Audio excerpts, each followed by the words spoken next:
We're good? Good evening and welcome to the council meeting of January 27th, 2026. This meeting is being live streamed on the town's YouTube channel and is also being held in chamber. I call this meeting to order. We acknowledge that we are meeting in Mi'kmaq, the ancestral and unceded territory of the Mi'kmaq people, and recognize the contributions and presence of African Nova Scotians. We honor and respect all communities who have cared for and continue to care for this land. I note that we have full attendance of council and quorum this evening.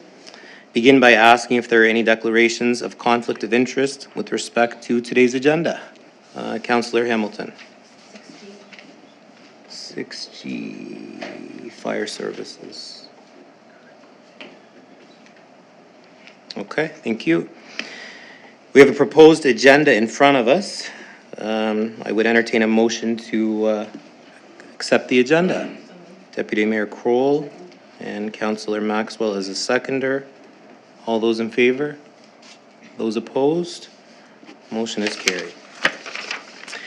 We have a set of minutes from the December 15th, 2025 meeting of council. Are there any changes to this set of minutes? There being none, they will be filed as presented.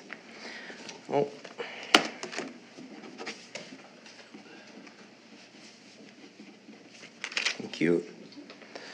We'll begin tonight with a presentation from Valley Wren. Emily Boucher is going to present, so we'll welcome you up to the floor, Emily. Thanks so much, Mayor Zabian, Council, CEO McNeil. Can you hear me okay? Am I tall? I'm feeling very short right now. You can lower that table Okay. if you want to, or lower the mic, yeah. Can you hear me though? We can hear you. Okay, perfect. Right here? I could go up and down, either way. Okay, thank you.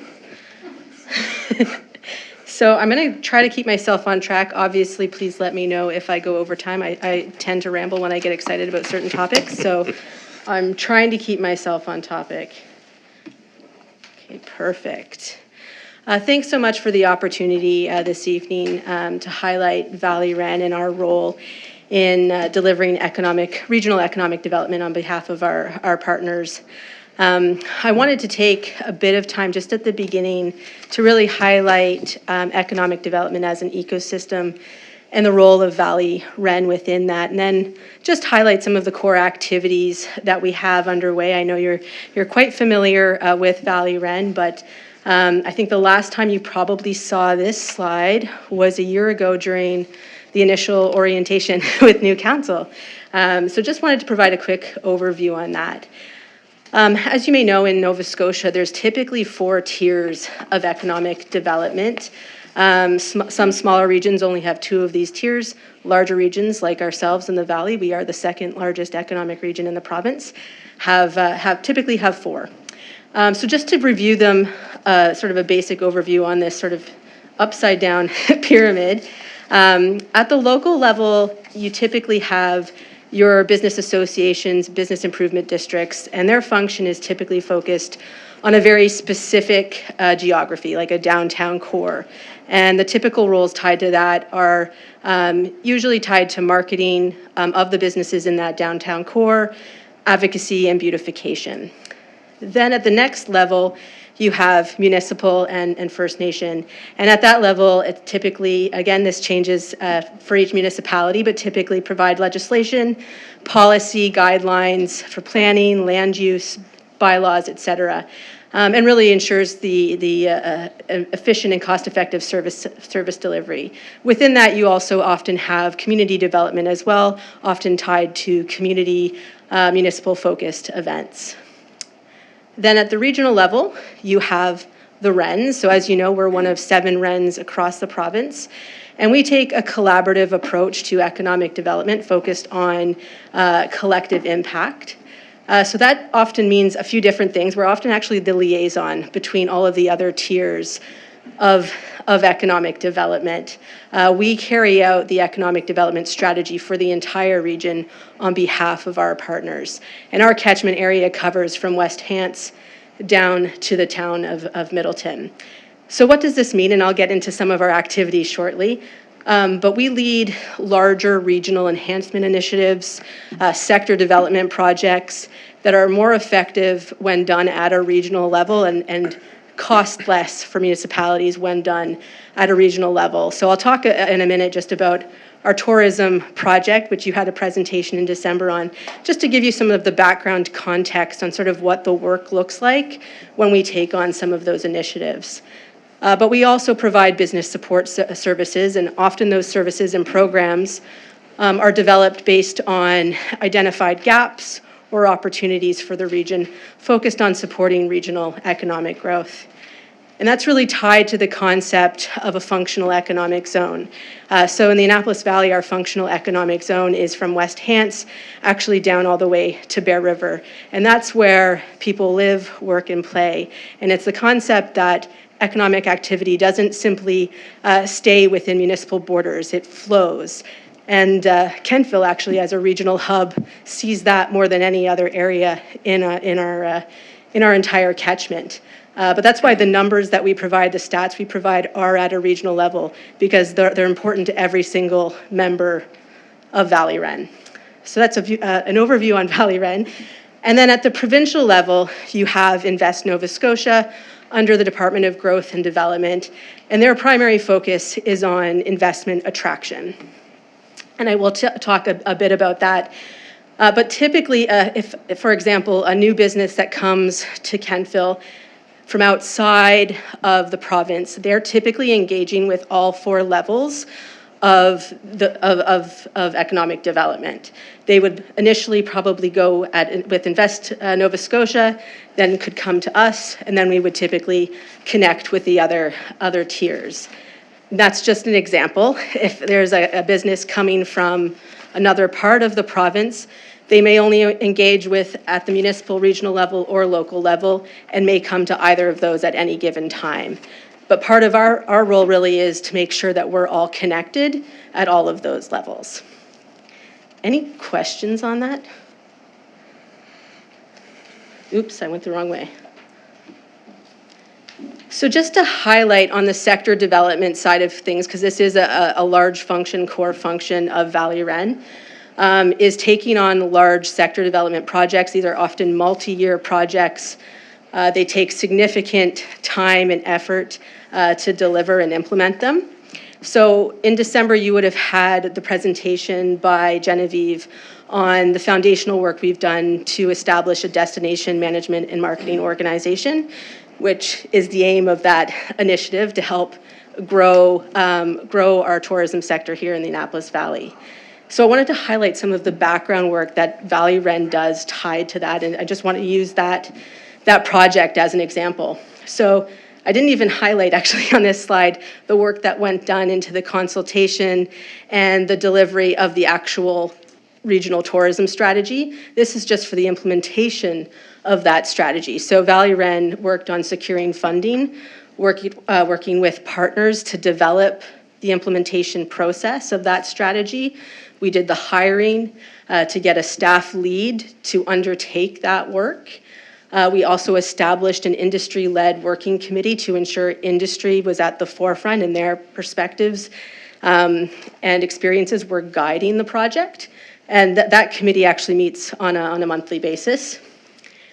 We also undertook, as part of this, some of the core activities of a DMMO. So actually it helped fill that gap while we're creating the foundational work to get a DMMO up and running. So that includes facilitating an accelerated market readiness project. We had multiple businesses from across the region participate in that. We also host quarterly Annapolis Valley Tourism Network events. There's actually one tonight in Windsor from 5 to 7. So I know you'll likely miss it. I'm going to miss it, but it's going to be a great event. And that's really part of the work that we're doing to get industry partners together, engaged, and working cohesively across our region. In addition to that, as part of the project, we're also delivering evidence-based analysis to guide municipal investment and decisions.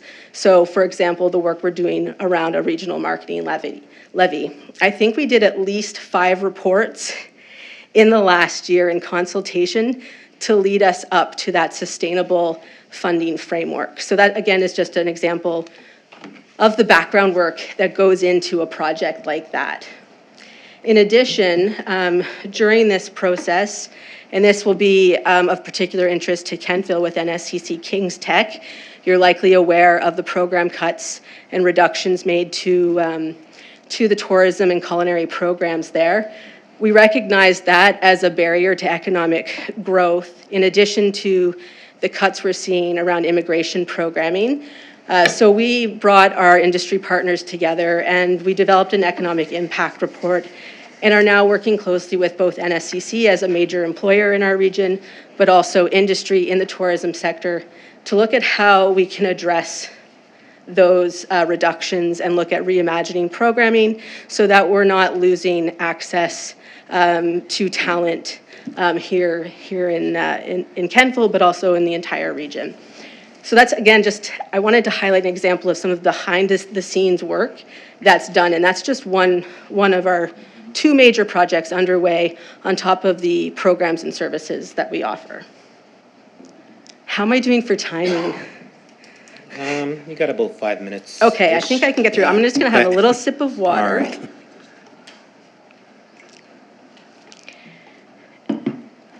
So I wanted to highlight the investment that each of our municipal partners makes into Valley Ren. In addition to the sector development work that we do, we also lead a number of support services. So one, for example, is Business Now. That's a navigation service that businesses, entrepreneurs can access to help navigate resources to support business growth. So those aren't typically one-off meetings. We often meet with clients 2, 3, 4 times during, and sometimes even more than that, to provide support for them. In our last annual report, our latest stats were that we had 123 one-on-one clients specifically for Business Now. And I always try to do comparative data with our other RENs just to see, are our numbers really off or are they comparable? Western REN is our closest, most relatable, comparable REN, and they had about 77 Business Now clients last year. So from our perspective, that should be about what we're looking for. But again, that program, because it's based on needs, just ebbs and flows every year. So it's going to be off a little bit every year. Our target's typically between 50 and 70 businesses per year.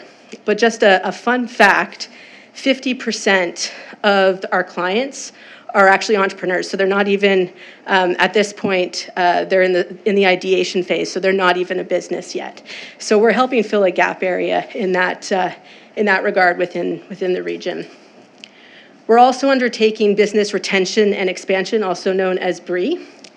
And that's actually, we typically do that every 2 to 3 years, and that allows us to analyze the regional business climate, but it also allows us to provide targeted support one-on-one for businesses. So it typically involves an hour to an hour and a half interview with the business, and we get a sense of, are there any potential concerns?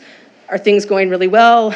Are there potential for opportunities? So typically a sort of a red light, yellow light, green light approach, but it also provides us, again, with that overarching business climate analysis. So we're actually doing that right now. We're in the process of doing that.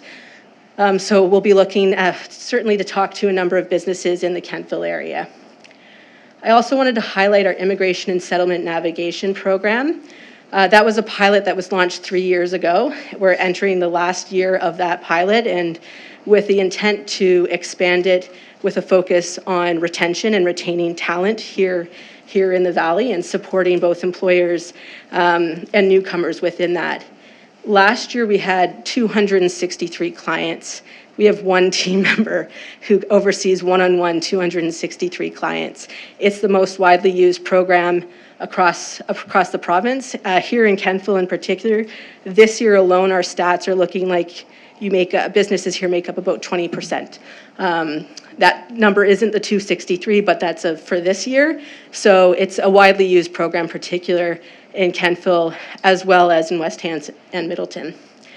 Then we also have the Valley Ren Connector program, which is, again, a program focused on retention and connecting and building the networks of employers and individuals, newcomers, as well as recent graduates here in the region. It recently switched to focus on skilled trades, You'll notice some updated Q3 stats in the handout I provided. So again, that's just an example of some of the services.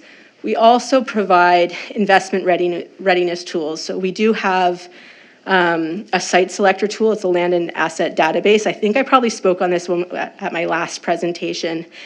In the last 2 quarters, I don't have our Q3 numbers as of yet, but we had 184 unique visitors using that site. So that's positive. That means our developers in the region, business owners who may be looking to expand or move to our region are actively using that tool. I'll have more information on the ecosystem tool in a little bit, but that's basically a GIS, web-based online business directory that we've invested in on behalf of the region. So we'll be working with our municipal EDOs in the near future on that tool. How am I doing for timing now? I'm probably at like 1 minute, aren't I? You got about a minute, yeah. Okay, I'm gonna maybe a minute and a half. Okay, thank you, Mayor Zabian. Yeah. So I just wanted to highlight one of our other tools is actually training that our team is trained in, and that's asset-based community development, or also known as community asset mapping. So we actually, 2 of our team members, along with Lindsay Young here in Kentville, and 2 municipal staff members in West Hants joined a regional group to get training in this through the Activate program, which is part of the GMIST, which is the Grossmorn Institute for Sustainable Tourism. So they're trained now in delivering that as a tool in our region. So we'll be hosting actually a session coming up in Middleton and are offering that to municipal partners because our team is trained in that. So if that's of interest, let me know. I'll provide additional information on what that entails. And then just from a regional preparedness perspective, I just wanted to highlight some of the work that we're doing tied to our strategic plan, which is business continuity. So disaster response, working with REMO and all of our municipal partners. So following like the wildfires, for example, making sure that we're bringing together action teams to help businesses who may be impacted by disasters with business continuity. So that's just something underway, but is also tied to regional preparedness. And then just a quick reminder that for every dollar that Valley Ren contributes, we leverage $10 in funding. So for the Connector program, that's actually $100,000 that's funded solely by the province. We actually don't contribute anything on behalf of Valley Ren, but you'll see here from just this overview that those dollars that we're able to multiply those significantly because we're undertaking these initiatives with a regional lens. So it ensures that our municipal partners aren't paying as much as they would individually as a municipality and instead are focused on that collective impact. Okay, I think I did in a little more than 10 minutes. You did okay. That's a lot to pack in. Sorry. That's a lot to pack in 10 minutes. Just a question for you, and then I'll open the floor. You said that the Valley Ren, 50% of your clients are entrepreneurs, right? Mm-hmm. Do you have stats on how many, entrepreneurs actually are successful in a year that go on to take their idea and make it into some kind of business? Or that's a good question. We don't have specific stats on that. Where we can highlight like a return client, we do, but that can be difficult to track depending on if the individual stays in the region or if they come back to us for that service, because they might not come back for that service. Okay. But any information that we can get on that, we obviously try to do that as much as possible. Okay, all right. I'll open the floor. Councillor Andrew. If I could, I have 2 questions actually. So has the Ren been able to do anything to help address the cuts related to NSCC? That's the first question. Right. So, and it's a good question. So part of our role, I do have to highlight that we're not allowed to take on advocacy because of how we're funded. So anything that involves a provincial funding or anything tied to municipality, because we're funded by both the province and municipalities, we cannot take on advocacy. But what we can do is provide an overview and information and data on opportunities and challenges. So we developed an economic impact report. I think it was early, I'm going to say in July actually. It was as early as July, with an overview on recommendation, which was how do we actually position the Valley as a premier destination for tourism training, recognizing that some of the tourism training is moving to or staying in Akerley, but not here in the Valley. And we are a prime region for tourism. It's a priority sector for us. So those conversations are still underway. We've had 2 conversations thus far. There's a new dean coming in at NSCC, I believe, within the next month or so. So our goal right now is to follow up with the dean of business and provide those recommendations and how industry can come together to provide support to ensure that they have the justification and data to help support whether it's a reimagination or retention of that kind of programming. But it will impact our regional tourism strategy from a workforce development side of things. Yeah, no, it's a big deal. Just one other thing, if I could, with regard to the geographical scope, so that's a big area, and is that ideal, or do you see it? Do you dream of it differently? If I'm asking a question that I may to some extent know the answer of, it's because I don't know that everyone else knows the answer of that, and I guess I'm looking for if it's okay to have a bit of an update on that. So just to clarify, do you mean our functional economic zone or our catchment area? Yeah, well, maybe both. Yeah. Yeah, so a functional economic zone is based on data tied to where people live, work, and play, and we have a very large region to cover. We're comparable in size and scope to Cape Breton. Cape Breton, for example, they have the Cape Breton Partnership, which is our REN counterpart.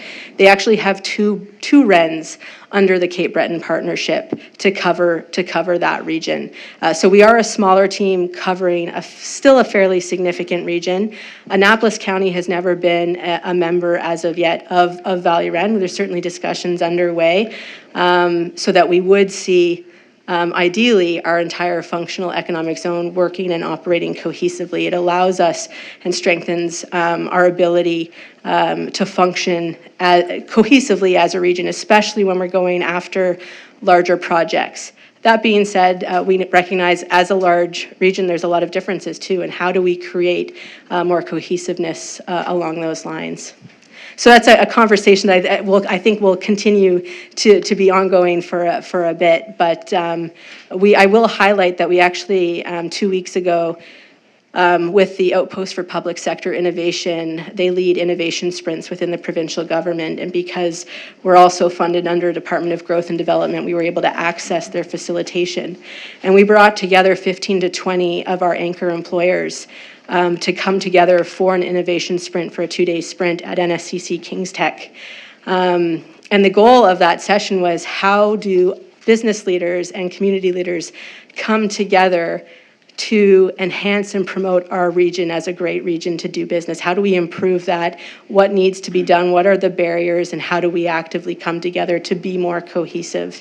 So I think there's continued conversation tied to that. And it's, the evolution, we're operating in a world that's incredibly complex right now, more than ever.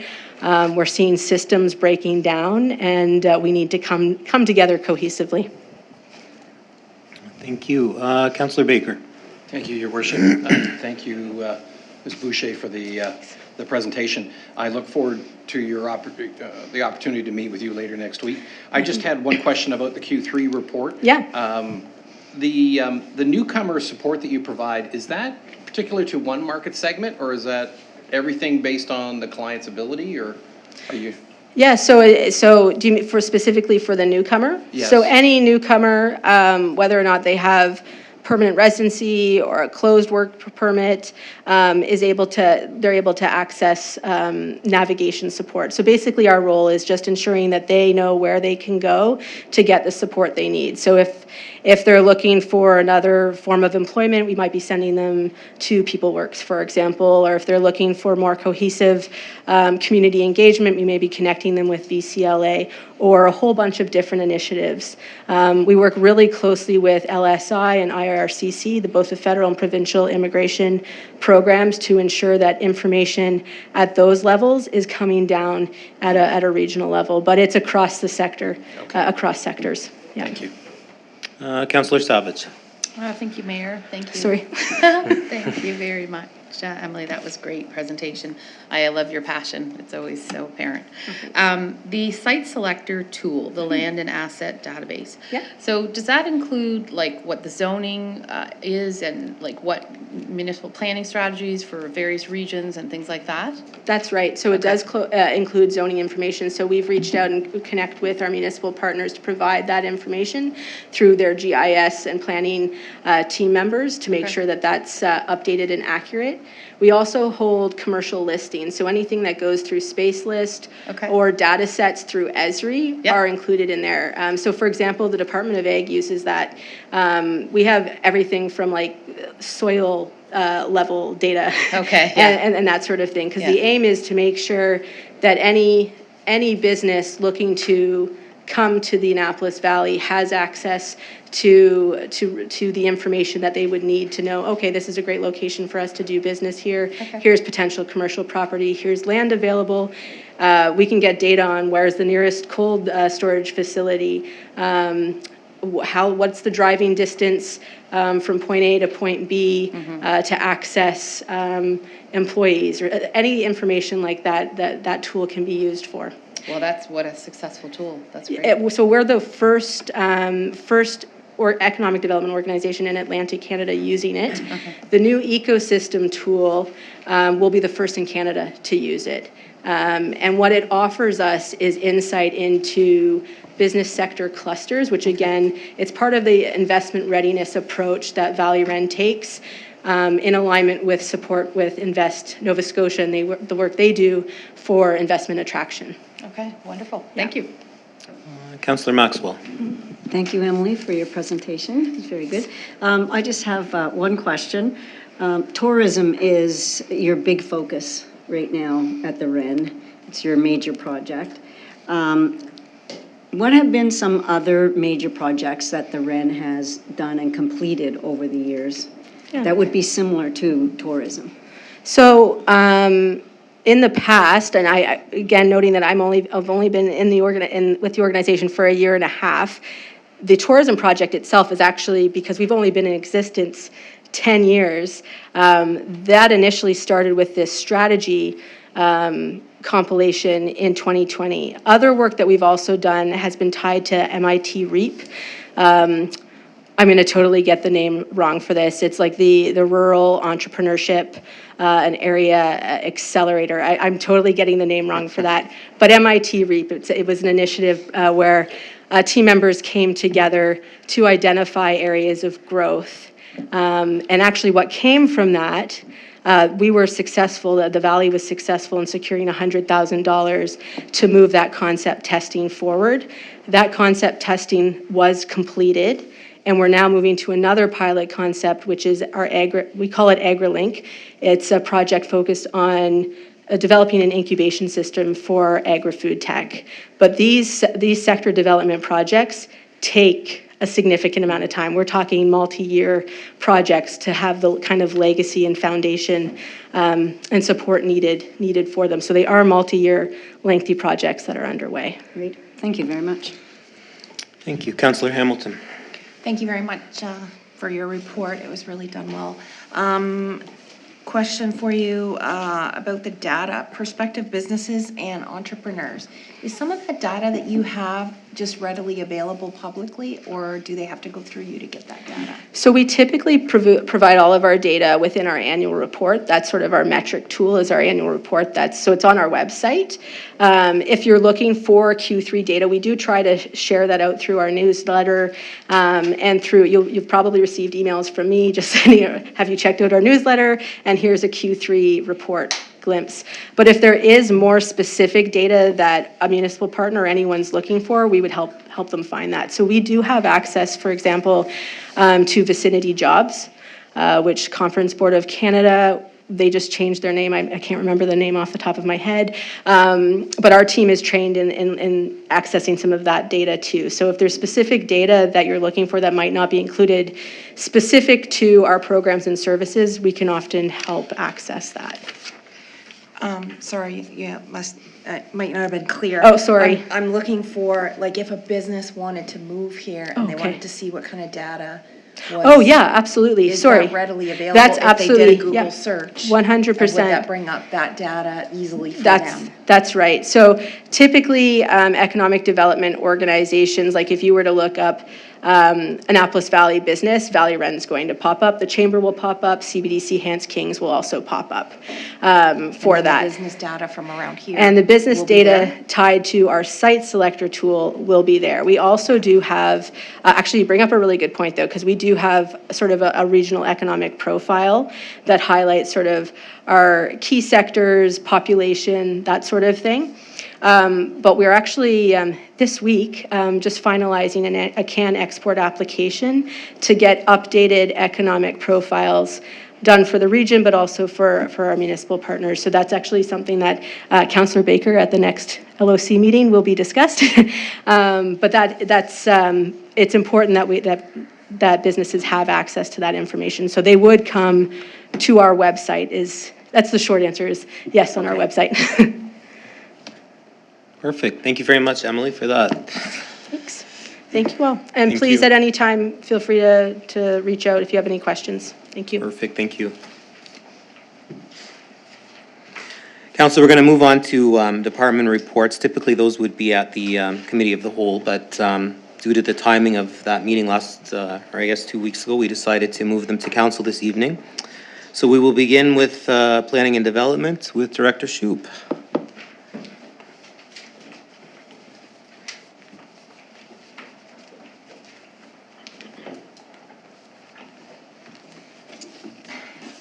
Okay. Good evening, Mayor and Council. Hit some highlights from our report this month. In terms of looking forward, mentioned the plan review once again and the work plan. We're putting together the framework for that currently. We have to review it internally with staff first before we can take it forward to council. I'll say it out loud. I'm thinking that February council, we might have an opportunity to bring that forward at kind of at a high level to discuss what's happening with that. Second one is the Climate Action Coordinator position. We're currently interviewing for that position with the expectation that it'll start sometime early in February. On the stat side for development permits, we have 2 development permits that were issued in the month of December with an estimated value of just under $370,000. There's also 1 subdivision application with regards to the subdivision of 45 Donald E. Hiltz Connector Road. It's the location of the Braveheart First Aid for reference. In terms of planning applications and reports, we had a couple of public participation meetings last week with regards to the potential rezoning of 160 Main Street and also some of the housekeeping amendments that we're looking forward to bring further ahead to with regards to the R5 and R4 zone. Let me see what else I have. Later this evening, there will be a report that's brought forward as well with regards to the early permits, an update and some progression from where we were last time in terms of our conversations with our legal representative and also with building officials. And just lastly, with the development agreement with Vita Living, we're still in conversations with them, trying to bring that forward. And we have a meeting, I think, scheduled for next week with that regard. So happy to answer any questions on this or anything in the report. Thank you, Director. I'll open the floor. Are there any questions for Director Shoup based on his report? Deputy Mayor Kroll. Yes, thank you, Your Worship. Thank you, Director, for your report. The Climate Action Coordinator, is that position partially funded by an upper level? I don't remember the numbers now, but It is. It is? It is. 70%? Yeah. 70%. Thank you. Thank you. Councillor Baker. Thank you, Your Worship. Thank you, Director Shoup. Just update on the Bell Mobility Tower. There are alternative sites proposed, or where are we at? They're exploring some sites on their own right now. Okay. there may be, if they're not successful with those, I think plans to bring it back to council to get some suggestions from council on where they could potentially locate. So we're just waiting to hear back from Bell on that. Okay, thank you. Councillor Savage. Thank you, Mayor, through you to the director. The subdivision applications, the subdivision application was received in December for 45 Donny Hills. Do we have any idea how large that would be, the capacity of it, or? The intent with that subdivision was to take the former lot and to subdivide it into 3 equally sized lots for commercial purposes. I think the intent was to sell those 2 lots off. Okay. But that was the basis of that subdivision, just Okay. to chop it into 3 pieces. Yeah, thank you. Perfect. Thank you very much, Director. Thank you. We'll now invite Director Langell up with Parks and Recreation.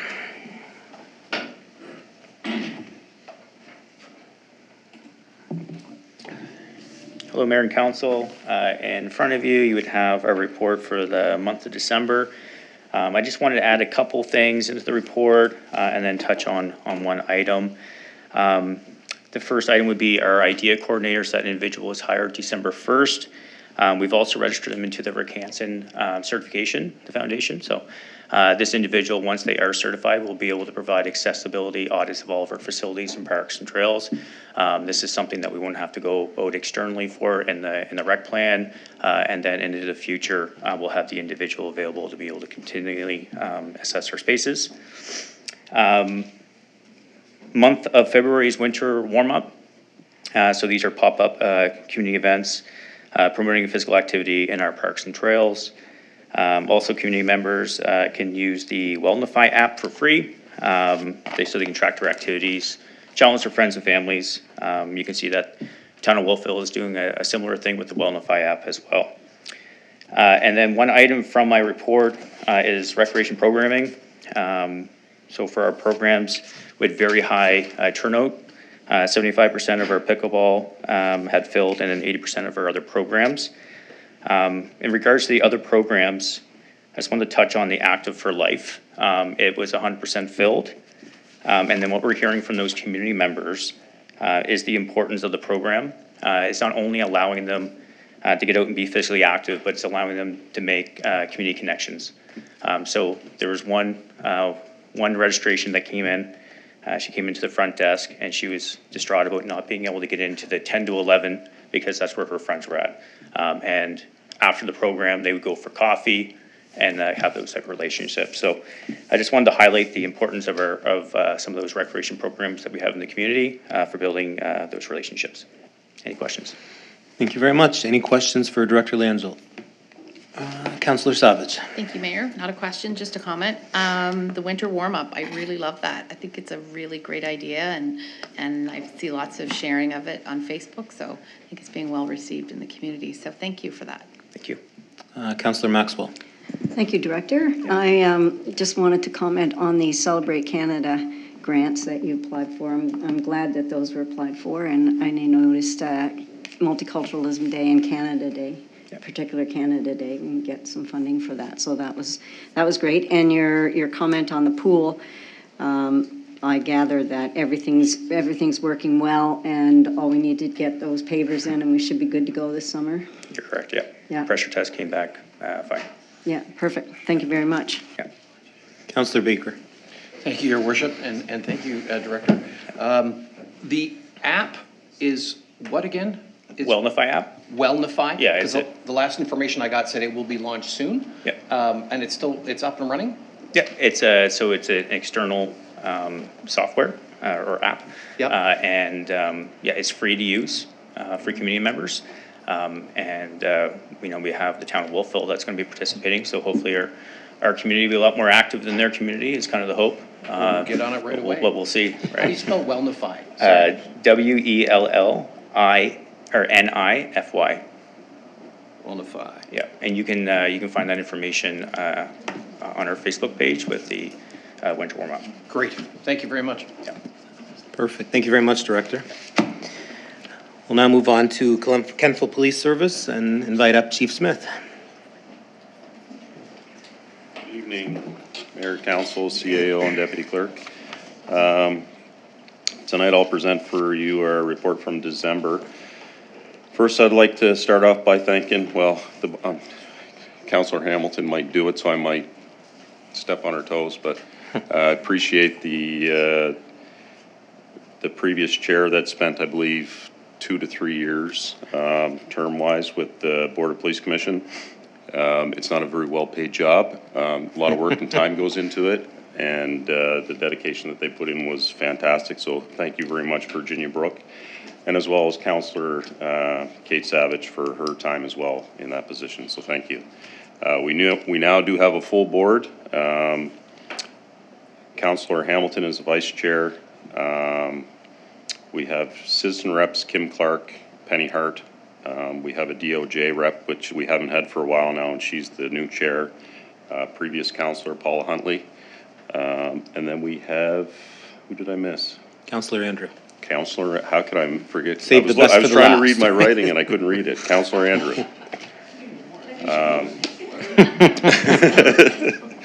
So yes, it's nice to see that we have a full board, and we got some learning to do and some training next month, but I think all the members are looking forward to it. I'll start off with some highlights. We had a lot that we discussed at our last meeting. A lot to do with years of service. Sergeant Trevor McNeil received his 30-year Police Exemplary Service Bar. Sergeant David McNall received his 20-year Police Exemplary Service Medal. Sergeant Michael Goss received his 25-year Provincial Service Bar. Constable Nicole Cleaves received her 15-year Provincial Medal. And then we had 2 awards presented for impaired driving from MAD Canada, Sergeant Chris Burke and Constable Eric McDonald, for the amount of people that they proactively take off the street with impaired driving charges. So a lot of service, a lot of great representation for the town. Out of all those people that I mentioned for years of service, other than Constable Nicole Cleaves, the other previous members are all in the town of Kentville. So they've dedicated a lot of 30, 50, 75 plus years of service to the town. So it's very recognizable, and we appreciate their service. Some more highlights. Cram the Cruiser, we raised for King's Senior Safety and the Kings County Family Resource and the Fundy Food Bank, just shy of $3,000, and a lot of food and toys, and I mean a lot. And the Holiday Brunch was another success for Make-A-Wish Foundation, raised just over $2,600. So again, those are the highlights. We don't always get highlights in policing, so those are the positives. I'm not going to jump into negatives, but we also launched our police cadet recruitment program based on a request to council probably 2 months ago now, which is much appreciated. We've had a lot of really, really good applicants, so we're looking forward. We're starting testing next month, so we're pretty excited. To get on to patrol, 39% of our calls were in the downtown core, dealing with a lot of the issues that were discussed at the last meeting that I regretted to miss, but I was out of the province. I did see a lot of the highlights and read up on it, and I think there was a lot of good discussions had. Still a lot more discussions to have after that. I did forget to mention this at our board meeting, and I actually feel quite bad that I did, but a highlight to note on Constable Mark Hall and Constable Ryan Ewald. There was a file that came in from out west one morning. It was very cold. The person had gone missing and hadn't been seen. And these guys came on shift, and within a very short amount of time, were able to locate this person. If they hadn't been able to locate him, pretty good chance that he might not have survived based on how cold it was and the state that he was in. So again, recognizing these people for the work. We don't always get to do that, and that was a great job done by both of those officers.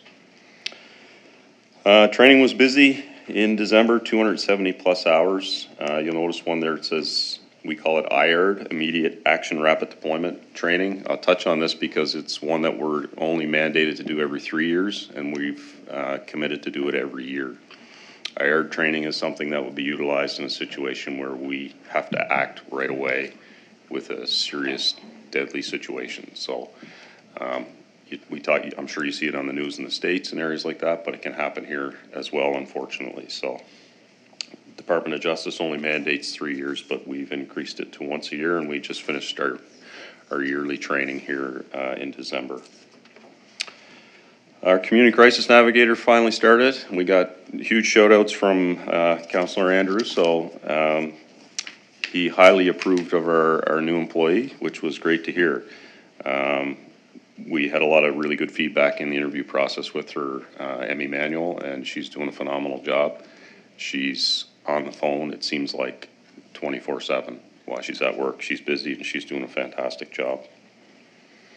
Our GIS section has had a couple we call them fraud over 5,000 charges, but in actuality, the couple of them, one of them is almost 100,000. And with the assistance of a very junior member, I might add, Constable Heather Campbell, who has an interest in getting into GIS section, assisted with this investigation and up laying charges of just under $100,000 fraud. So it was the file when it's sent over to court, and I kid you not, was probably about that thick. So great work done by our investigation team. And I've asked Special Constable Wood not only to start tracking his tickets and that kind of stuff, but to also track how much time he spends out walking around downtown to add to our hours. And he's precise. And I might have rounded down or up, but in the month of December, he did 109 hours, and that's with vacation time. Again, going to be hard to replace him when he retires. But yeah, that's our report for the month of December. It's a lot, but a lot of good things. So, any questions? Chief, I'm going to open the floor, but just a question. The 39% of the Yep. calls downtown, is that up or about on par with the last couple of months? Do you know? That one's a little bit higher because they've been 25 to low 30s. 39 is probably one of the higher ones I've seen. Yeah. Okay. Yeah. And I think I asked you this before. I don't know if you can maybe get it, if there's a way to provide it, but of those, say there's what was it, 300 and, anyway, say there was 115 calls for downtown. Is there any way to know, of those 115, were charges laid on how many of them, or? Yeah, I mean, it's easier to do if I were to start today. Do you know what I mean? And start tracking. Yeah, Right. it's easier to do it that way than to try to dive into it because it's a lot of dissecting and time. But it's something definitely the board could, if interested in, we could discuss our next board meeting and then, yeah. Okay, thank you. Yep. Open the floor if there's any questions. Councillor Maxwell. Thank you. Thank you for your report. Thank you. I have a couple of questions. At the homelessness meeting that was held, the town meeting, a big concern by citizens, and what it got narrowed down to was basically, I think we have, 5 to 8 people that are creating a lot of disturbance in the downtown. And by disturbance, I mean behaviors. And those behaviors make them feel uncomfortable. And so they don't like to come downtown. And I think it's very important that we recognize that being uncomfortable is important to recognize and not to dismiss that. And I'm hoping that maybe our town police would be able to take, those people that they can identify those behaviors and just make them a priority. That we're watching those ones and there's consequences for behaviors. So if I can answer now, I'm not sure if you want me to go on that one first. Go ahead. If I could, if we have a consistent call volume, especially now with having that navigator in place, so if we have a consistent call volume on a certain individual, that we know there's more to it than just, somebody smashed a window, that's all it is, right? Like there's underlying issues that we need to connect this person with, then that gets put on our radar and directly goes to our navigator to start working on that case. So it's a priority right away. Okay. Not to say that all those priorities get fixed because there's a lot of systems in place that we have to work with. Right. And, yeah, but So if I'm shopping downtown and there's somebody exhibiting a behavior that is, making me feel uncomfortable and not want to be downtown, do I have to call? Or if our officers are in the area and they see that, can they not react to that? Like, do we only react to calls, or do we react to things that we actually see when we're out cruising or walking or whatever we're doing? It's twofold, I'd say, Counselor, because what makes you uncomfortable might not be in a situation for a police officer to stop and talk to someone, right? So if I give you a situation, if someone's walking down the street and screaming and yelling, that's a situation that an officer would stop and talk to someone. If they didn't, I would want to know why they didn't. Right, and what about somebody sleeping in a banking area? If Where we people see like to them, come in and- yeah, so that's a situation that's not as, I'll say black and white, because that bank is owned by TD or CIBC or whoever. They could be a customer. So for instance, if I were to walk in the bank and see somebody there and say, you gotta go, and he says, no, I'm a customer here, you can't make me leave. If they're laying down, Altercation happens, something goes sideways, yeah, we're gonna have a lot of explaining to do as to why we've taken that. So what we do is we talk to the banks and say, okay, here's some things you need to do. You need to, if it's possible, lock your doors after certain hours. 2, some have security that call in, they watch the cameras and they call us, so that's how we deal with it. But for us members to go around door to door to bank each night and removing people, could have a lot of consequences that will end up, in my opinion, costing the town a lot of money, and not the correct approach to take. right. What about a tent at Miners Marsh? Yep. Town property, we get a call, we go talk to them first, find out what's going on, and then try to make those connections with them through our members or navigator, but it has to be removed. Yeah, Yeah. these are the things that I'm Yeah. hearing and that citizens are expressing. Yep. That is the issue. Yep. I think I have one more question.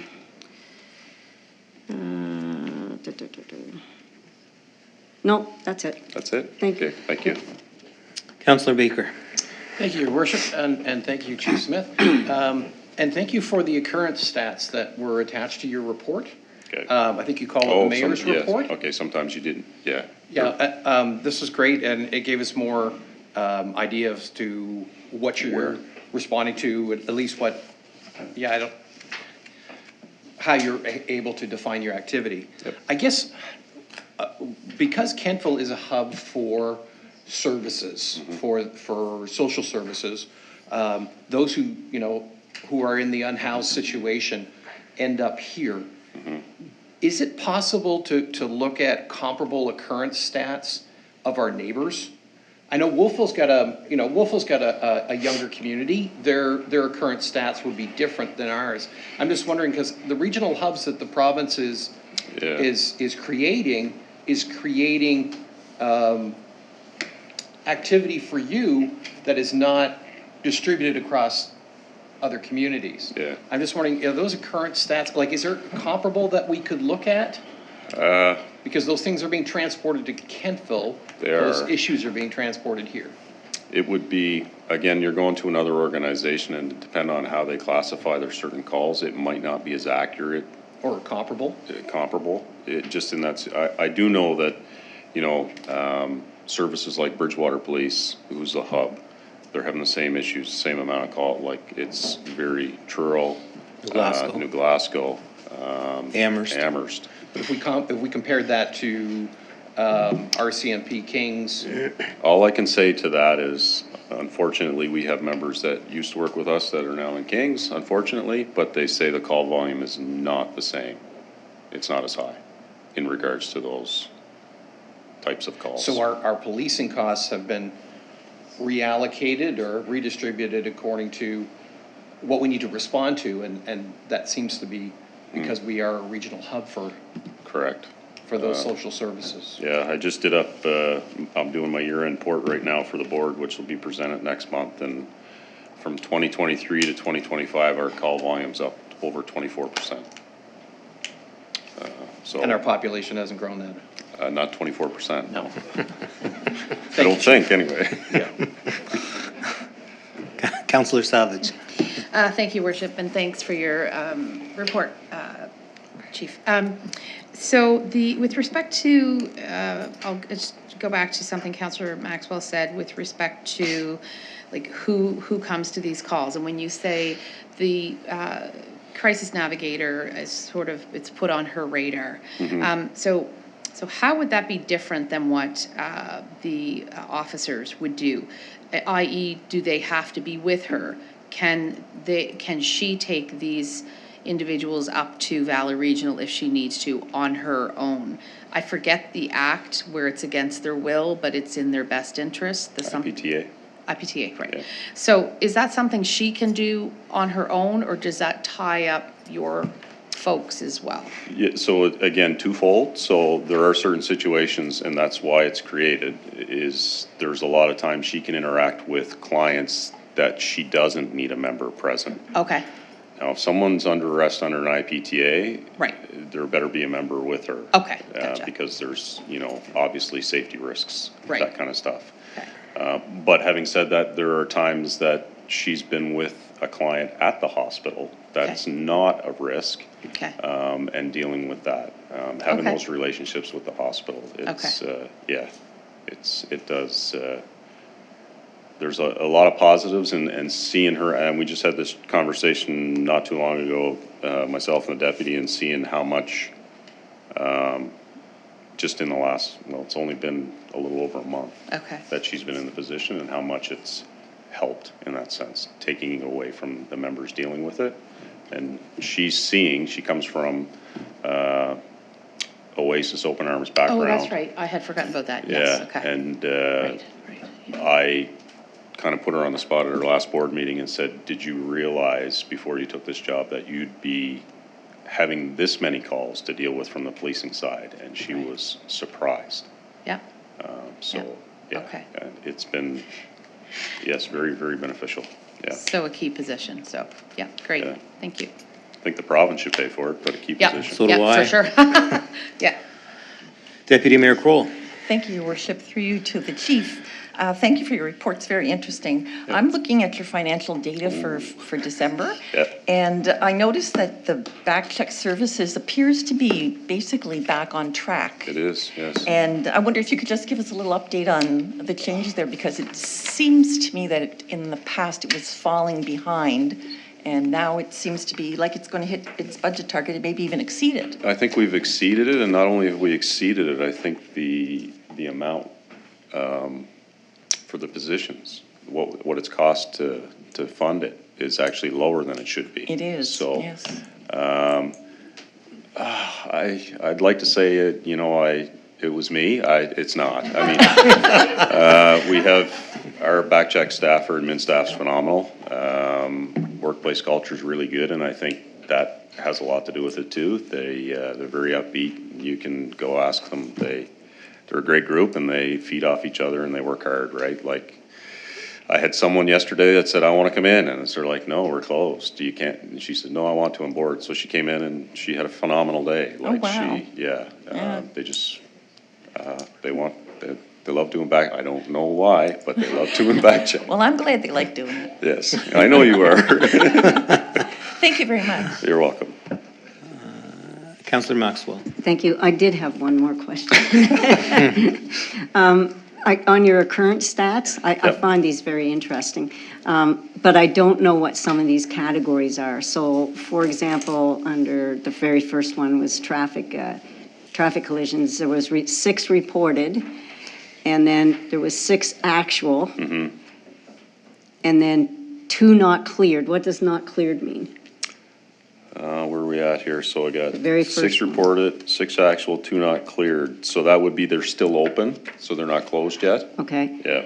And 1 was cleared by a charge? And if I'm wrong, Ashley will correct me tomorrow. Okay.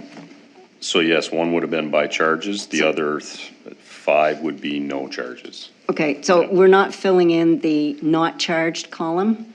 That last column, there's no not charged, like those numbers are.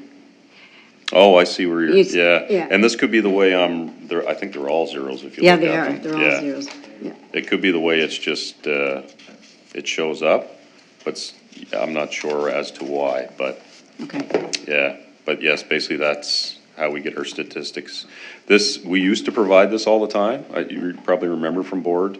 But then some people found it was a lot and we just took it out, but then someone mentioned it again, so we put it back. We do them every month anyway, so they're, I think it's good because it does kind of answer the question It about does. the charges, how Yeah. many people are being charged. And then, but it would be nice to know how many weren't charged. yeah, basically it's a subtraction for one, but two, the thing is, they could still have some open files that Right. haven't had a charge laid yet, so therefore it might come next month. Yeah. But yeah, Okay, thank you. yep, Perfect. Thank you very much, Chief Smith. thank you. We'll now invite Director Bell up with Engineering and Public Works.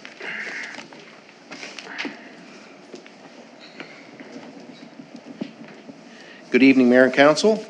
I'll start tonight, as I usually do, with the Kentville Water Commission. I think I've been reporting on this now for about 4 months straight, but just an update that the water meter replacement program has been completed for the year very efficiently this year. They only started in November and finished up well before Christmas with approximately 380 meters replaced by late December. The project was delivered on budget, and we will be proposing Phase 3 in the next fiscal year to continue the program and replace another round of aging meters throughout town. The other item underwater is more of, I guess, a shout out to our 21-year water operator, Leroy Dillman, who many of you know. He's set to retire at the end of February, just next month. So on behalf of the town, I'd like to thank Leroy for his many years of service and wish him all the best in retirement. We will be posting his position first internally as per the CUPE collective agreement, and then externally should it not be filled with current CUPE staff. Director Matthews, I think, has in her report, but I'll just quickly touch on as well. I didn't put it in the report, but we have our rate hearing set with the RAB, not the UARB, the RAB. It's been advertised now twice in the local paper, the last 2 Thursdays, with one more Thursday to come for April 7th here in Chambers, starting at 10:30. So everyone, that's certainly we want the members, of course, of the Water Commission to attend if they can, and our consultants will be here, and along with Director Matthews and myself and CAO to sit before the board to answer their questions. And I believe there's an evening session should there be any interveners after business hours. I think early evening at 7:30, if required. Next up is the sanitary sewer area service, and the first draft of the regional sewer budget was presented to the committee 2 weeks ago on the 15th of January. We brought that back to review internally, and we have some edits suggested to help reduce the overall year-over-year increase, and we hope to have an updated budget to bring to either CAC or Council in February for your approval. Under Traffic Authority, I'll kind of skip over that, but everybody knows the island is constructed there out front. The traffic lights at both Aberdeen and Main, as well as at Belcher Street, require upgrades over the next couple of fiscal years. We're going to be focusing, or at least recommending, the Belcher Street controller, which often requires intervention from either ourselves or our electrician it goes into 4-way flash mode randomly. It's at the end of its useful life and needs to be replaced, so we have that proposed in our capital budget plan, along with some other upgrades to some of our solar radar speed signs. I know KPS has had those in their budget. We haven't, I think we've got a couple now that are non-functioning, either need new solar panels or actual replacements. They've been pretty much fixed in their locations these last couple years that are kind of in key spots in town, but haven't been functioning as reliable as they were before. So they are also in our recommendations, capital budget wise. Under projects, we have a couple updates. One is sort of an early tender for the Mitchell Brook culvert replacement. The tender for the replacement is currently out now and will close this Thursday. Once that closes, when we have accurate numbers, we can include that in our budget recommendation for upcoming capital, and also bring a recommendation to award somewhat ahead of perhaps even the approval of the budget. But we do know that we tender it now so that we get best pricing. It is a very important piece of our stormwater upgrades to do, and it has to be done through the months of June to September to satisfy both environment and fisheries. But if we're going to tender it now, we kind of have to commit to the contractors that it will be awarded, because they need to. This is the time of year when they're bidding other projects, and we need to know certainly by late February to give them sort of a 30-day award as per the tender process. And the last, I guess, is the Hills Road project upgrade, or not upgrade, but project, I should say. Work is essentially complete for this season, as we're into a lot of snow. Most of that work is done as tendered. There's a little bit of work to be done in the spring on that first phase, and we're currently preparing the design for phase 2, which is mostly water related. And I say water, I mean water commission related, which includes some more pipeline and the replacement of the business park tank. And that's, I guess, the highlights of my report. Thank you, Director Bell. Speaking of snow, though, just please pass our appreciation on to Public Works. They do an amazing job. That was a lot of snow, and they do a tremendous job. So. I will. Thank you, Mayor. They had about a 16-hour day yesterday, which is as much as we like to see them work in a given time span. But they were going home a little after 8 last night, and they were tired. Well, it certainly shows when you compare Kentville to other areas. So, open the floor, Councillor Hamilton. So with the snow clearing, I'm just getting a few mixed reviews from that. I'm just wondering, is there priority to downtown and early snow removal? And is there a standard for like the accessibility and the mobility spots, so that we have less fall risk and it's safer for the mobility challenged? So mostly you're talking about sidewalks, Councillor, or everything, I guess, sidewalks and crosswalks and the like? Sidewalks, crosswalks, Yep. and that downtown core for a good part of it, just Sure. in the transitional spots. Sure. So we do focus on the accesses to the sidewalk as a public works priority.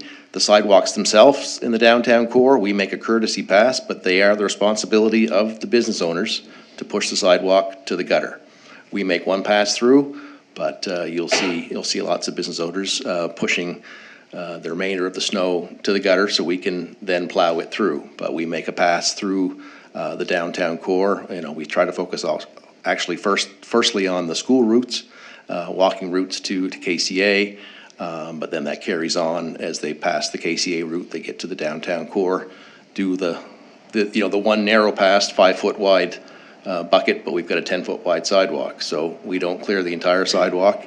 Then the openings to crosswalks are mostly hand shoveled by our downtown person, and they salt and hand shovel those. But I haven't heard a lot of feedback, honestly, Councillor. But if there is, you're hearing it, then we want to know for sure. Okay.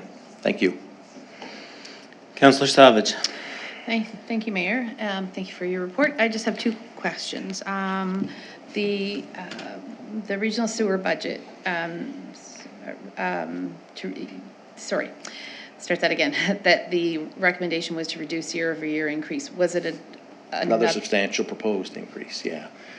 It was first draft, and Councillor Maxwell and I attended that, I guess, almost 2 weeks ago. Yeah. And, substantial, again, and more than we budgeted for. Wow. More than we planned for. Like in the 30s? Not percentage, no, Okay, but that's- we know we budgeted for, Yeah. with our 2-year rate Yeah. increase. Yeah. We have this half year that we're in now, and Yes. then come next fiscal, we have another increase proposed. Yeah. And that would not cover it. It won't, okay. Not where it is now. Okay, the other question I had was, are there any other big possible grants for the Donny Hills? I know I always ask that, similar to the ICIP, like probably not like that, but is there anything on There's the? nothing on the immediate No? Okay. horizon. We have underspent what we thought I say, slightly under for this year. Okay. We will still spend the full, of course, 9.7, of Yeah. which 7.3, I think it is, that's shared by the feds in the province. Yeah. To utilize all of that money, this year, we're a little under what we had planned, but the contractor that has done that phase one will be back in Okay. sort of next fiscal to clean up things that weren't completed. So Okay. the remaining portion of the 9.7 will go towards mostly water, as I mentioned, water, not stormwater so much. The stormwater work is done on the Okay. Hills Road. There's still some water tie-ins and things to do under the current contract, but then next phase will be the tank and a building for water treatment and the tie-ins and that sort of thing. So if there is any extra, we get that tendered out ideally in April for the water tower and tank, then we will see if there's any surplus to do other components that have to qualify, because, this project, paving and actual road work isn't part of the green fund that we were Right. successful with almost 5 years ago. Yeah, I think it's yeah. when that grant was put out by the ICIP program. But we'll do anything more that we can to utilize those 73 or 30% funding Yeah. to do. There's some how do I call, I guess, local storm work along the corridor. So it's a bit of a rolling hill up and down, and we intentionally left out some of the local, we'll call them catch basins, for when the future road is to be curbed and paved under a different program. But if we can do any of the local storm work before, they put the top gravels, and the longer we get that in and has time to settle, it won't really be utilized until there's curb and asphalt down, but at least it'll be there, and get those things checked off the list under this program, because they will qualify where Yeah. they're stormwater or future stormwater related. But all the major crossings and stormwater ponds and all that were proposed are already complete and finished before Christmas this past year. Okay, thank you. Thank you. Thanks, Director Bell. Just to piggyback, I guess, on what Councillor Maxwell said, or Councillor Hamilton rather, the courtesy pass, they've been doing that, I think, since 2015, pretty much the whole downtown core. At one time, they only did Main Street, and then Correct. 2015, the rest of it was added. And you got to remember too that a lot of those buildings have overhangs on them, so that building they can't go right up to the building. But as someone who shovels there, do I enjoy doing it? No, but at the same time, I don't want to see my customers climb over a mound of snow. So you have to, if you're a business and you're concerned about that, that is, your responsibility to clean that little bit. And then when they come back at night to take the big mounds out, they'll take the whole thing out, and then everybody can freely walk on the street. So thank you for your report. Thank you, Mayor. And I would thank all the directors. And we've got one more. I always forget the most important one, because without you, we can't do anything, right? You're the one with all the money. Finance with Director Matthews. Thank you. Good evening, Mayor, Deputy, and Council. I wanted to just make a few comments on the report that was pre-circulated. Director Bell had talked a bit about capital. So on the capital report, you will note that there is a large expenditure for the ICIP, over $4 million. There will be adjustments to that this month. As Director Bell said, we are a bit under, and there is an allocation of that amount to move to the Water Commission.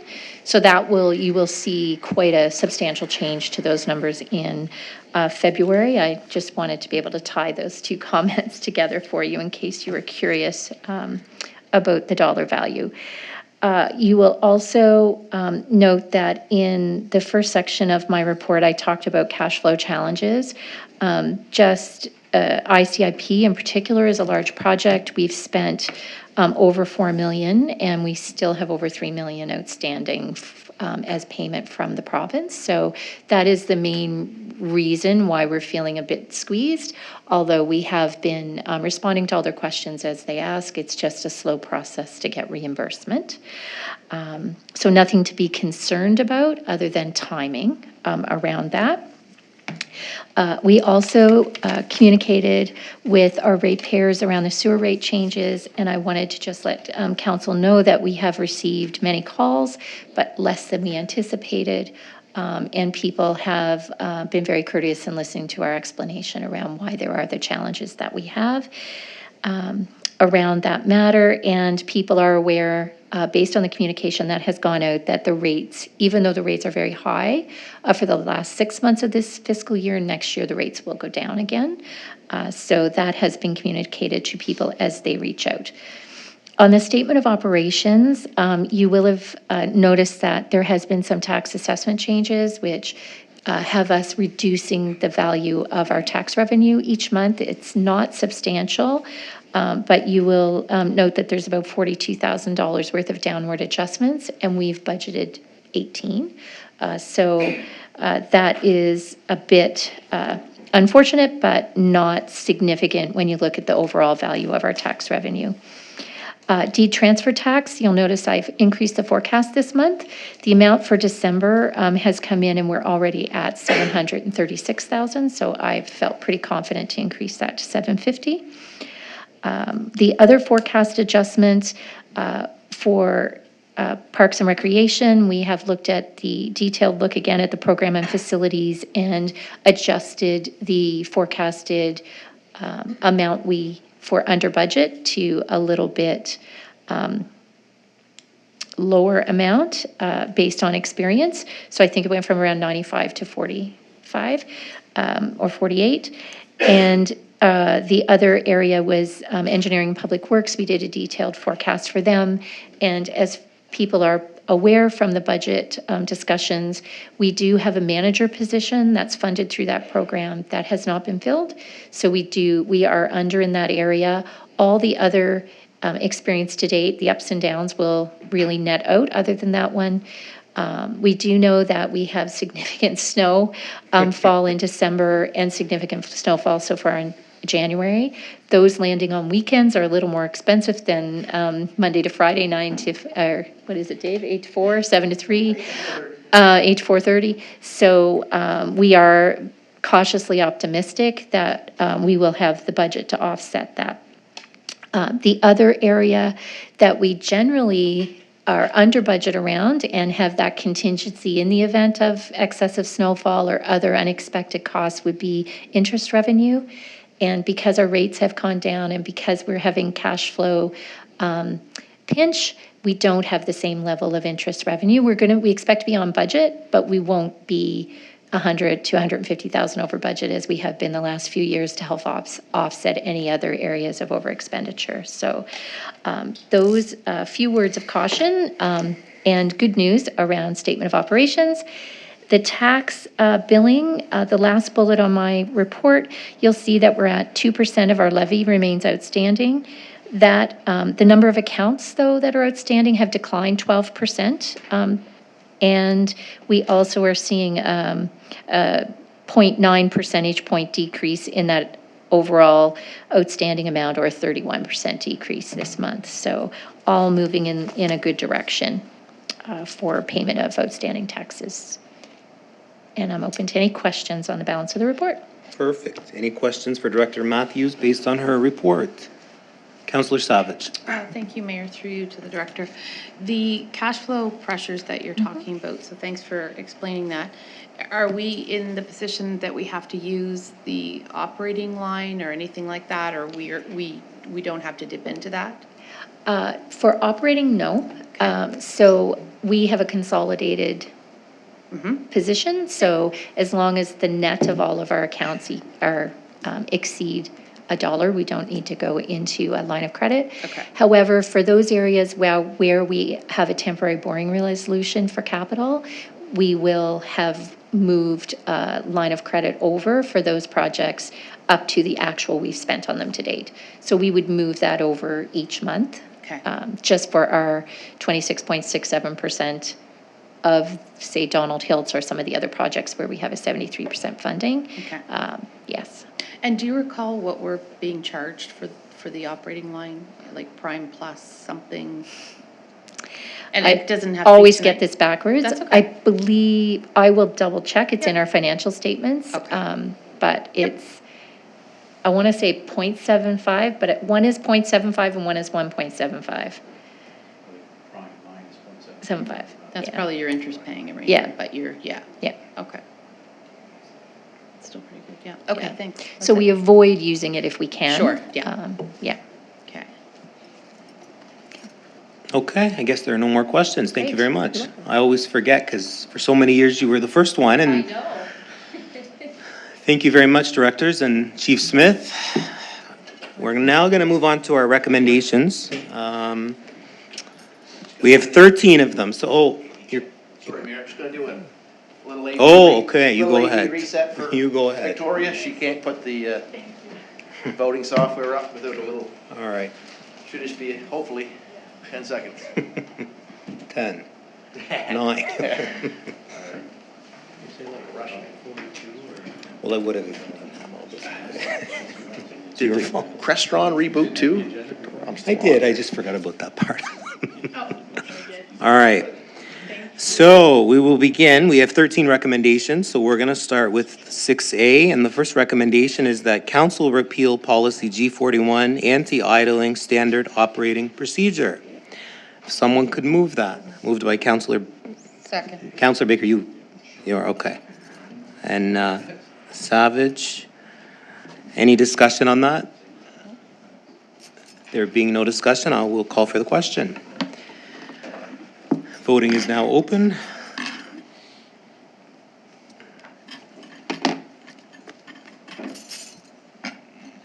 Voting is now closed, and the motion is carried. 6B, the recommendation is that council give first reading to bylaw 300, idling control bylaw 77 repeal. So moved. Councillor Savage and a seconder, Councillor Maxwell. Any discussion on that one? There being no discussion, we will open the vote.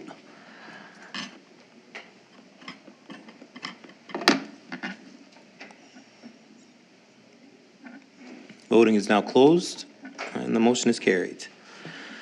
Item 6C, the recommendation is that council approve policy 107, traffic authority. So moved. Councillor Savage and Baker as a seconder.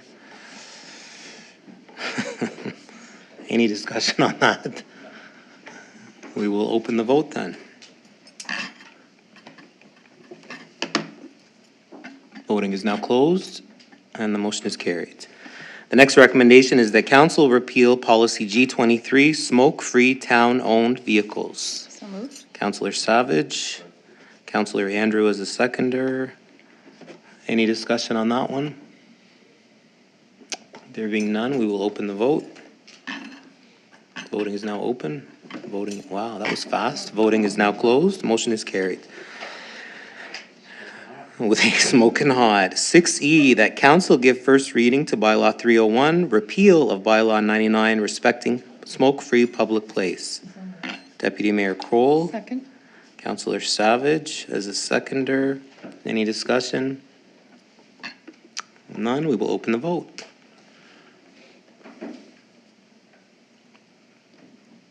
Voting is now closed, and the motion is carried. Item 6F, the recommendation is that council approve policy 101, council remuneration. So moved. Councillor Savage. Councillor Maxwell as a seconder. Any discussion on this one? None, we'll open the vote. Voting is now closed, and the motion is carried.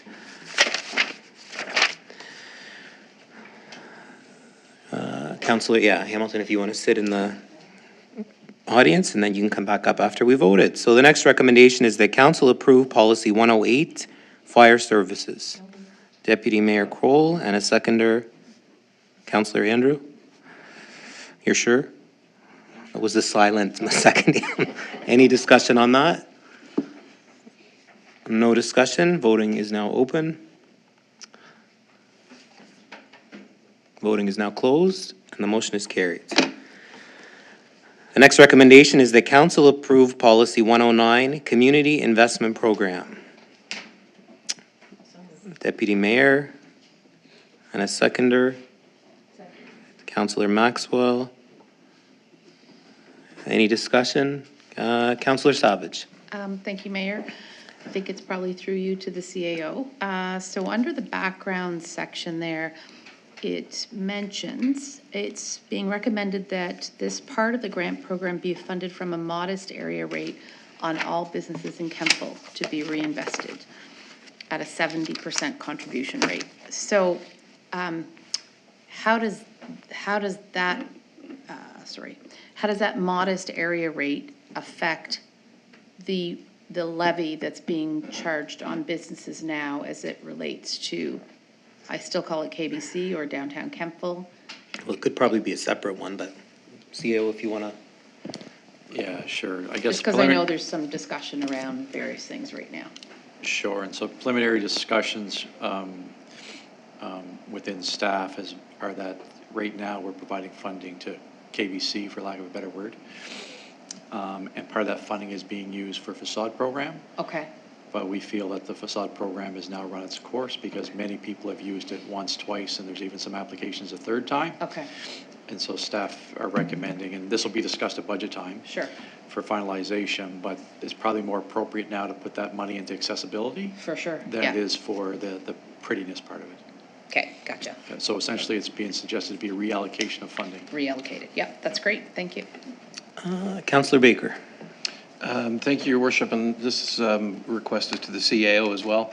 As this repeals the existing community grant, for lack of a better description, and the application system that we see here, knowing that the deadline for upcoming grants is March 31st, will a package be ready for applicants well before the 31st? And if not, can we extend the deadline? My understanding is the application is probably ready now, so it could be released tomorrow. Great. This is just the final step, making it formal, official. Yeah. Okay, thank you. And if she says she'll do it, she'll do it. Oh, So. yeah. So any other discussion on this? So we will open the vote then. Voting is now open. Voting is now closed, and the motion is carried. The next item is a recommendation that council approve the attendance of Councillor Samantha Hamilton, Councillor Rob Baker at the 2026 Federation of Canadian Municipalities Annual Conference and Trade Show in Edmonton, scheduled for June 4th to 7th, 2026. Yes, Councillor Savage, and a seconder, Councillor Andrew. As a seconder, any discussion on this? No discussion, we will open the vote.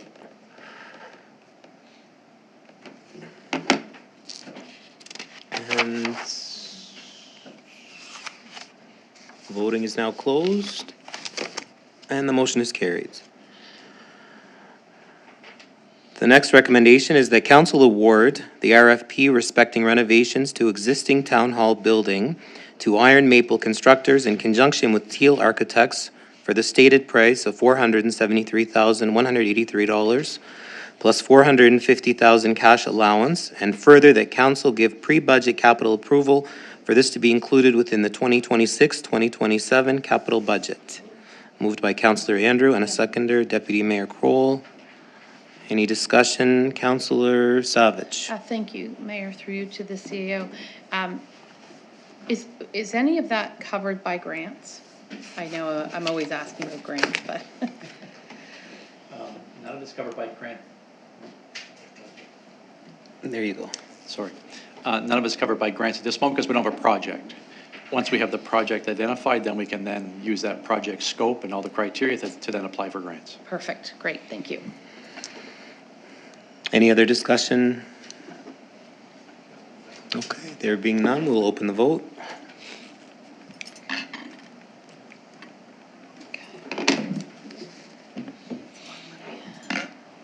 Voting is now closed, and the motion is carried. Okay, the next recommendation, that council give first reading to the proposed municipal planning strategy, land use bylaw, and subdivision bylaw amendments permitting issuance of development permits within subdivisions under a servicing agreement, and that council directs staff to schedule a public hearing prior to second reading. Someone could move that?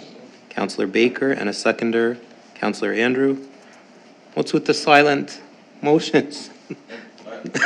That's a new way. It's like Any- those fidget toys. Like I'm a TV in your, Councillor Savage. Thank you, Mayor. I think I'll, through you to the director. I'm assuming, because there's a lot of changes in this from the last time we saw it, this obviously has been vetted by the solicitor, or a solicitor, I don't know who, but. Oh, go ahead. And they were substantive changes? These changes have been reviewed by a solicitor. Okay. And as well as with the building officials as well, to make sure that we're all on the same page with them and that it works as Okay. a whole, so yes. Okay, perfect, just wanted to clear that, thank you. Any other questions or discussions? So we will open the vote then.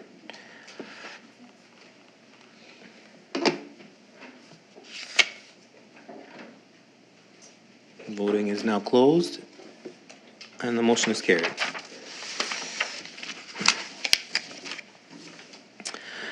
The next recommendation is from the nominating committee that council approve the following appointments to committees and water commission effective January 26 or 27, 2026 to December 31st, 2027. Finance and Audit Committee, Mike McLean and Gwen Lee. Investment Committee, Logan Morse. Water Commission, Carol Goodwin. Inclusion, Diversity, Equity, and Accessibility Committee, Emma Rose Tupper and Yeon Zhu. Someone could move that? Deputy Mayor and Councillor Savage as a seconder. Any discussion? Councillor Savage. Thank you, Mayor. Just a question to the nominating committee. Were there any other applicants for IAC? I don't think so. No, there wasn't. Oh. So in a case like that, well, I know what used to happen, but Shh. yeah, can you, what's the recommendation from the CAO and or the nominating committee? So similar to what we did for this one, Councillor Savage is we'll re-advertise because there's still one or two other appointments to Yes. a couple other committees. Right, okay. So once these are in place, we'll re-advertise one more time. to Great. Try to fill the couple vacancies. Okay, perfect, thank you. Any other? That was before our time, right? Yeah. Any other discussion? Okay, we will open the vote.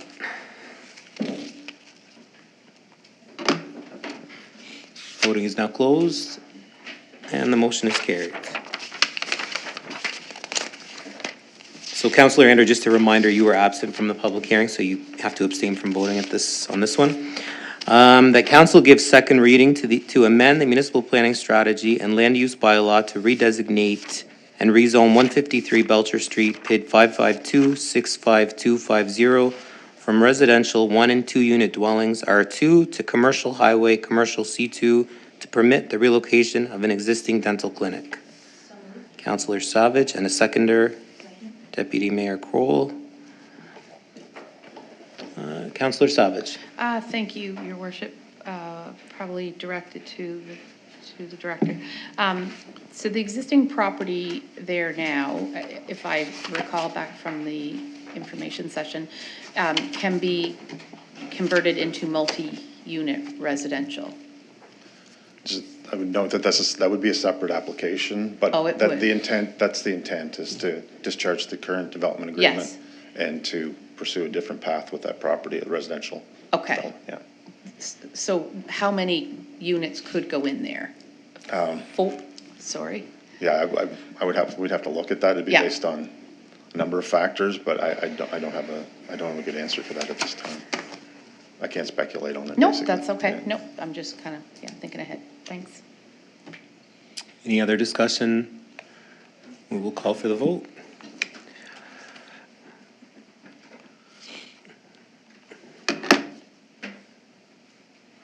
Voting is now closed. And the motion is carried. We went through those 13 motions in probably 11 minutes. So we'll move on to council reports. They're in the package. If there are any questions for any member of council, this is your opportunity to do so. So I will open the floor. If you have a question, just turn your light on and Councillor Hamilton. Yeah, from the reports there, I just have one question. I noticed that Councillor Maxwell, in her report, reported on the homeless committee. Can you let us know who's on that committee?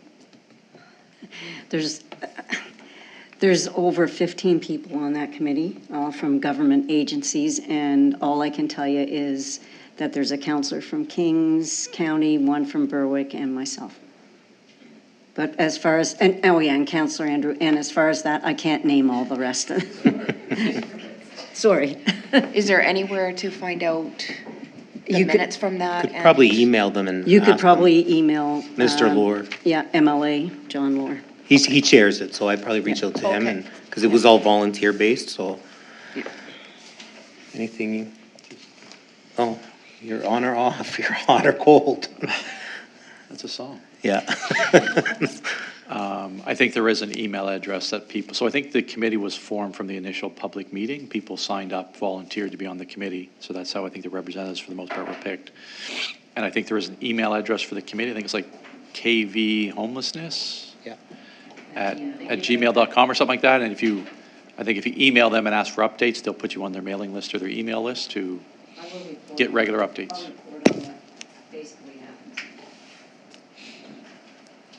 Okay, any other questions for any members of council? Okay, well, we've concluded our business for the night, so I will take a motion to adjourn. Councillor Savage and Councillor Andrew is the seconder. All those in favor? Those opposed? Motion is carried. We adjourn at 6:36. Thank you.